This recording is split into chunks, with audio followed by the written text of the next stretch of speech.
जय हिंद बच्चों। कैसे हैं आप सब? आशा करती हूँ आप लोग खूब स्वस्थ हैं, मस्त हैं और अपनी पढ़ाई में व्यस्त हैं। बच्चों, आपका परीक्षा आने वाला है। आप जानते होंगे फरवरी माह में परीक्षा को सुनिश्चित किया गया है। लगभग फरवरी फाइनल तक, लास्ट फरवरी तक आपकी परीक्षा पूरी कंप्लीट हो जाएगी।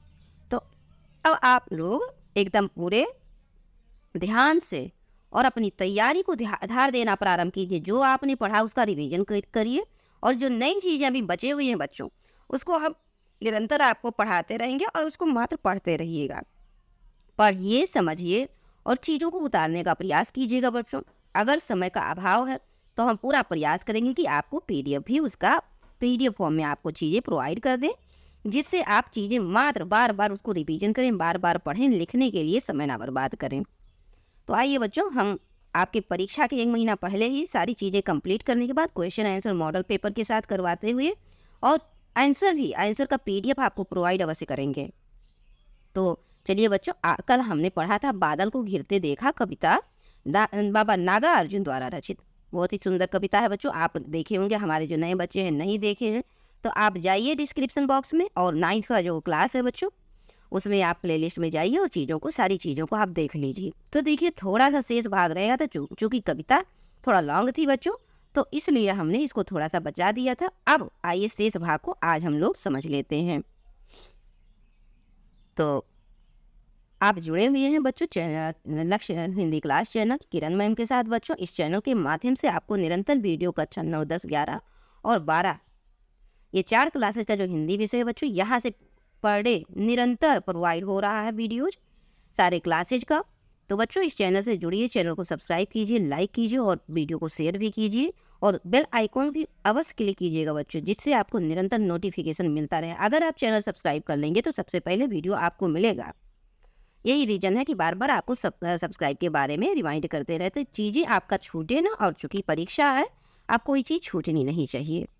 तो चलिए बच्चों, शुरुआत करते हैं।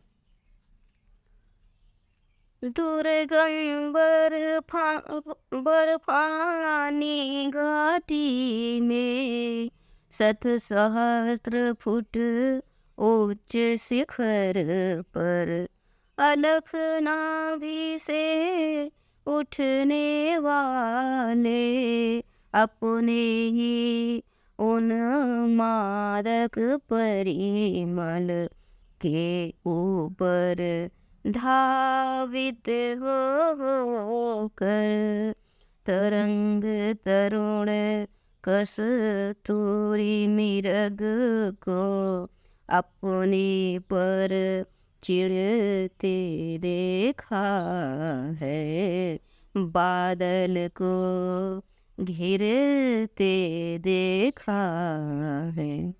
आइए बच्चों, इस सुंदर कविता का हम सबसे पहले थोड़ा बहुत कठिन शब्दों का अर्थ समझ लेते हैं और उसके बाद में इसके व्याख्या को समझेंगे बच्चों। कवि नागार्जुन ने बहुत ही सुंदर इस कविता को लिखा है। इन्होंने कहा है कि हमने कल्पना नहीं की जिस प्रकार से कालिदास जी ने अपनी मेघदूत जो रचना की, उसमें यक्ष और मेघ को एक काल्पनिक दर्शाया। वो ऐसा कल्पना मेरा नहीं है, मैं प्रत्यक्ष देख रहा हूँ, मैंने प्रत्यक्ष देखा है।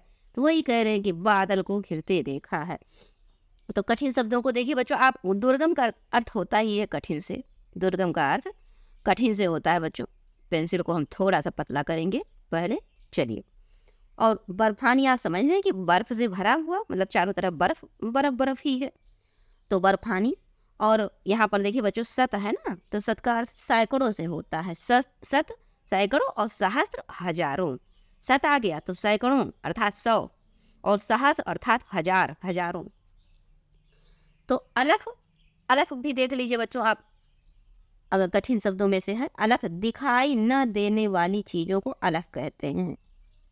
दिखाई न देने वाली चीज़ों को क्या कहते हैं? अलख कहते हैं। अब देखिए बच्चों, उन्मादक भी देखिए यहाँ पर।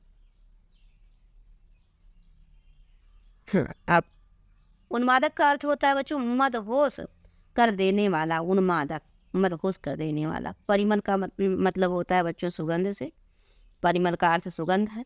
और धावित का अर्थ आप समझते हैं कि दौड़ना होता है, दौड़कर धावित।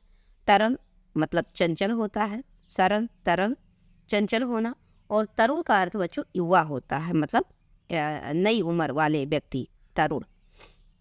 आइए बच्चों, अब हम इसकी व्याख्या को समझ लेते हैं कि दुर्गम बर्फानी घाटी में, कभी कहते हैं कि दुर्गम बर्फानी घाटी में 7 सहस्त्र फुट उच्च शिखर पर अलख नाभ से उठने वाले अपने ही उन्मादक परिमल के ऊपर धावित हो होकर और तरल तरुण कस्तूरी मृग को अपने पर चढ़ते देखा है, बादल को घिरते देखा है। समझिए बच्चों, यहाँ पर कवि क्या कहना चाहते हैं। सबसे पहले तो आप संदर्भ समझ ही जाएंगे कि संदर्भ क्या होगा। प्रस्तुत पद्यांश हमारी पाठ्य पुस्तक गद्यखंड से और क्या कहते हैं नागार्जुन द्वारा रचित बादल को घिरते देखा कविता से उद्धृत है लिया गया। ये तो आपका सिंपल हो जाएगा। किसी भी पंक्ति के लिए आप संदर्भ यही लिखेंगे, लेकिन बच्चों फोकस करना है आपको प्रसंग पे।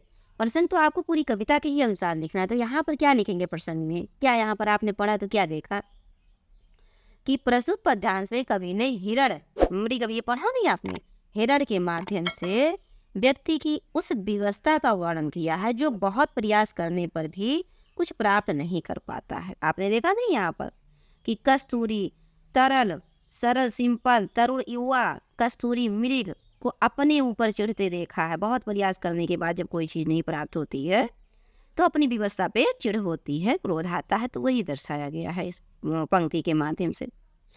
अब इसका व्याख्या समझिए बच्चों।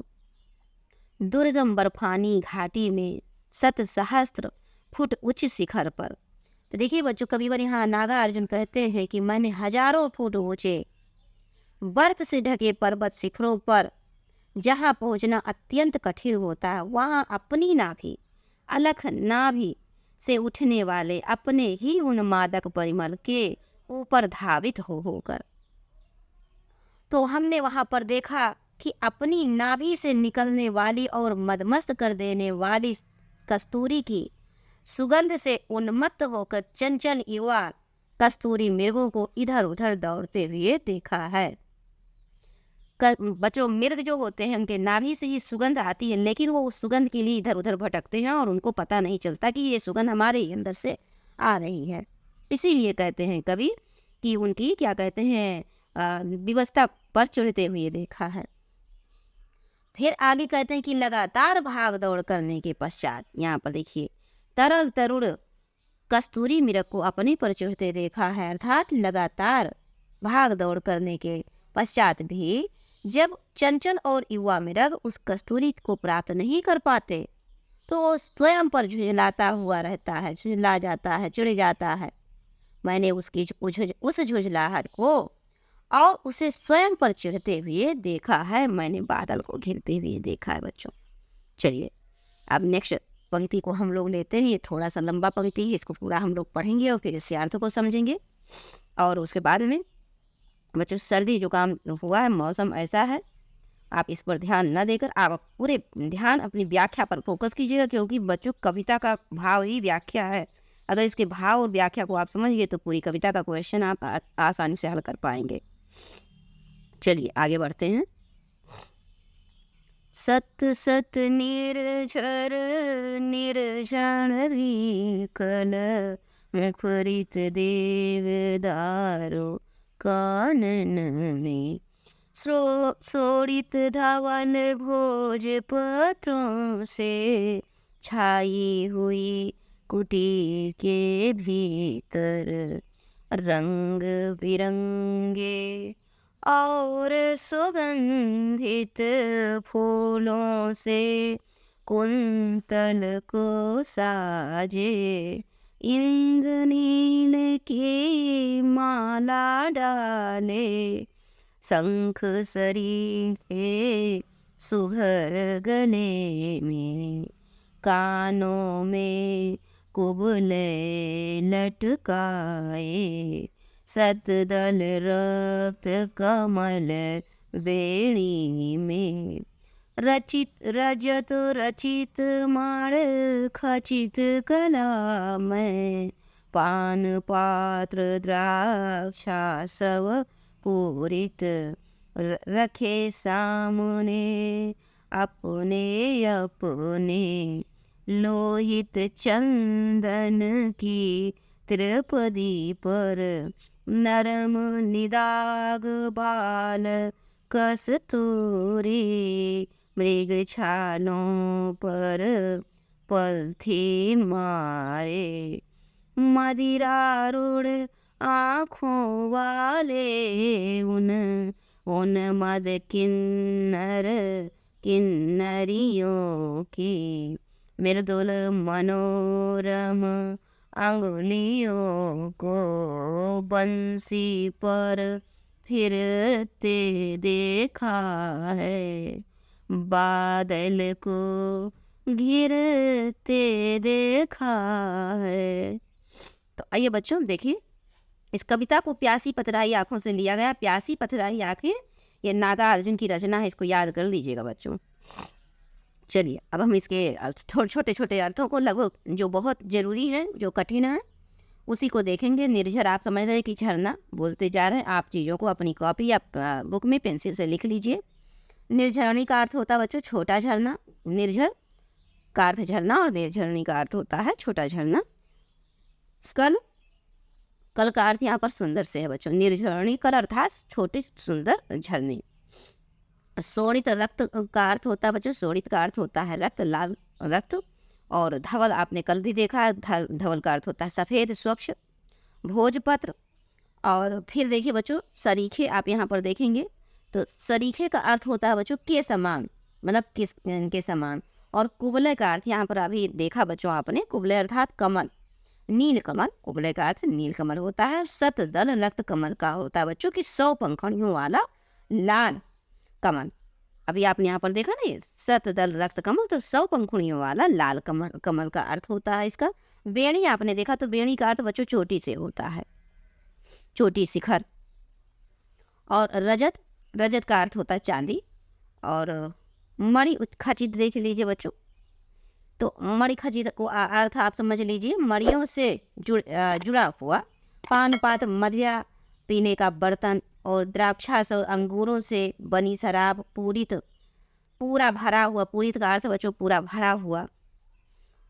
और इसी तरह से और तिरपदी तिपाई होता है बच्चों। तिरपदी का अर्थ अभी आपने पढ़ा है तिरपदी, तो तिरपदी का अर्थ तिपाई से है। और ये देखिए यहाँ पर लिखा हुआ है। और नीदाग, नीदाग का अर्थ होता है बच्चों दाग रहित, जिस पर कोई दाग ना हो, नीदाग। और मदिरारूढ़, मदिरा सेवन के कारण लाल। मदिर अरूढ़, देखिए मदिरारूढ़ का संधि विच्छेद करेंगे तो क्या होगा आपका, मदिरा हो जाएगा पहले तो, और उससे फिर अरूढ़, तो अरूढ़ का अर्थ हो जाएगा लाल। और मदिरा अर्थात मदिरा सेवन के कारण लाल है। और उन्मद नसीले आँख, उन्मद को नसीले आँख कहते हैं। और मृदुल का अर्थ बच्चों कोमल होता है, मृदुल कोमल। चलिए अब हम आगे बढ़ते हैं। बंसी का अर्थ आप जानते हैं बांसुरी को कहते हैं। अब इसके व्याख्या को हम अच्छे से भाव में उतर कर समझ लेते हैं। शतदल निर्झर, निर्झरणी कल, मुखरित देवदारु कानन में, देवदार वृक्ष है बच्चों। शोणित धावल भोज पत्रों से छाई हुई कुटी के भीतर। अब इसके भावार्थ को समझिए बच्चों कि कविवर नागार्जुन कहते हैं कि वर्षा ऋतु के आने पर आकाश में चारों ओर बादल छा जाता है, जिससे किन्नर प्रदेश की शोभा में वृद्धि हो जाती है। सैकड़ों झरने तथा सरिताओं अर्थात नदियों के बहने से उत्पन्न कल कल की कर्ण प्रिय, कान को प्रिय, सुंदर लगने वाली, अच्छी लगने वाली ध्वनि आवाज देवदार वृक्षों के वनों को गुंजित कर देती हैं। अब देखिए बच्चों, रंग बिरंगे और सुगंधित फूलों से कुंतल को साजे, इंद्रनील की माला डाले, शंख सरीखे सुगर गले में, कानों में कुबले लटकाए, शतदल रक्त कमल बेणी में।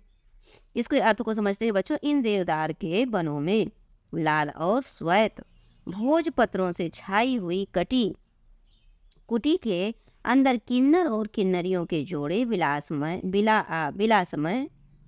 क्रीड़ा में मग्न हैं। और ये जोड़े अनेक रंगों वाले सुगंधित फूलों से अपने बालों को सजाए रहते हैं। उनके शंख के समान सुंदर और सुडोल गले में इंद्र नीलमणि अर्थात नीलम की माला सुशोभित होती है। उनके कानों में नील कमलों के कर्ण फूल तथा चोटियों में 100 पंखुड़ियों वाले लाल कमल के फूल शोभायमान होते हैं। अब आगे देखिए बच्चों, रजत रचित मणिखचित कलामय पान पात्र द्राक्षा सौ पूरित रख सामने, अपने अपने लोहित चंदन की त्रिपदी पर नरम निदाग बाल कस्तूरी, और मृग छालों पर पलथी मारे मदिरा रूढ़ आंखों वाले उन्मद किन्नर किन्नरियों की मृदुल मनोरम अंगुलियों को बंसी पर फिरते देखा है, बादल को घिरते देखा। इसके भावार्थ को आप समझिए बच्चों, कह रहे हैं कवि नागार्जुन कि किन्नर किन्नरियां जिस पात्र में शराब पीते हैं वो पात्र चांदी से बने हुए होते हैं तथा उनमें कलात्मक ढंग से मणियां सजी होती हैं, जड़ी होती हैं। उन पात्रों को वह अंगूरों से बनी शराब से भरकर अपने अपने सामने लाल चंदन से बनी तिपाही पर रख लेते हैं। वह कोमल दाग रहित और स्वच्छ बालों वाली कस्तूरी मृग की छाल पर पालथी लगाकर बैठ जाते हैं। उसके बाद वे मदिरा पान करते हैं। उन मतवाले किन्नर किन्नरियों की आंखें मदिरा पान के कारण लाल हो गई हैं। मदिरा रूढ़ अर्थात मदिर से अरूढ़ हैं, मदिरा से लाल हैं। फिर आगे कहते हैं कि और तथा वह मदमस्त होकर अपनी कोमल और सुंदर अंगुलियों को बांसुरी पर फिराते हुए मधुर संगीत में तान छोड़ते हैं, मतलब बांसुरी बजाते हैं। फिर आगे कवि कहते हैं कि बादलों के घिरने पर किन्नरों किन्नरियों की इन विलासमयी क्रीड़ाओं को मैंने प्रत्यक्ष अपनी आंखों से देखा है, मैंने बादल को घिरते देखा है। तो बच्चों ये रही आपकी व्याख्या। हमने इसको 2 भाग में समाप्त किया। पहला भाग आपको प्लेलिस्ट में मिल जाएगा और उसका लिंक बच्चों इस वीडियो में हम आपको प्रोवाइड कर देंगे। हमें पूरा विश्वास है चीज़ें आपको समझ में आ रही हैं। नेक्स्ट क्लास में बच्चों इससे रिलेटिव हम आपको क्वेश्चन आंसर करवाएंगे। तो चलते चलते बच्चों आपसे छोटी सी निवेदन, आप जानते हैं कि चैनल को आप सब्सक्राइब कर लीजिए बच्चों, क्योंकि आपकी परीक्षा आने वाली है। आपकी परीक्षा फरवरी के प्रथम माह से लगभग समाप्त हो जाएगी, क्योंकि फरवरी के तीसरे या दूसरे सप्ताह से शुरू हो जाएगी कक्षा 10 और 12 वालों की बोर्ड परीक्षा। तो इसके पहले ही आपकी परीक्षा कंप्लीट होने की पूरी तैयारी है। तो इसलिए आप तैयारी प्रारंभ कर दीजिए और अपनी परीक्षा को धार दीजिए। पूरी तेजी पूरे लगन से पढ़ना प्रारंभ कर दीजिए बच्चों, क्योंकि आपको हिंदी में 90+ नंबर लाना है। ये दिमाग में अपनी बातें रख लीजिए। अब आपको मिलते हैं नेक्स्ट क्लास में बच्चों, और आपको एक एक चीज़ पूरा सब A to Z प्रोवाइड होगा या इस चैनल के माध्यम से। बिल्कुल आप पूरी चिंता हम पर छोड़ दीजिए, फिर सिर्फ आप पढ़ाई कीजिए। निरंतर आप पढ़ते रहिए। वीडियो को सब्सक्राइब कर लेंगे, बेल आइकॉन को क्लिक किए रहेंगे तो सबसे पहले वीडियो आपको मिलेगा। और फिर निरंतरता आप बनाते हुए बस पढ़ने पर आप फोकस कीजिए। बाकी सिलेबस की चिंता मत कीजिए कि कैसे कंप्लीट होगा, इसकी जिम्मेदारी मेरी है। चलते हैं बच्चों, जय हिंद।